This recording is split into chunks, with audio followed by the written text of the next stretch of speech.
Blessings on the Humble Man, May 12.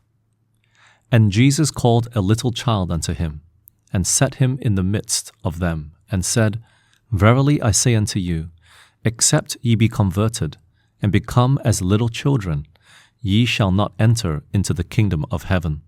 Matthew 18, 2 and 3. The helpless sinner must cling to Christ as his only hope. If he lets go his hold for a moment, he imperils his own soul and the souls of others. Only in the exercise of living faith are we safe. But the commission of any known sin, the neglect of known duties at home or abroad, will destroy faith and disconnect the soul from God. Nothing is more offensive to God than a self-sufficient spirit. In the life of Peter is a sad lesson which should be a warning to all the professed followers of Christ. The Savior had faithfully warned him of the approaching danger, but self-confident and presumptuous, he asserted his constant fidelity and zeal, and declared himself willing to follow his master to prison and to death. The test came for Peter when the storm burst upon the disciples by the humiliation of their leader.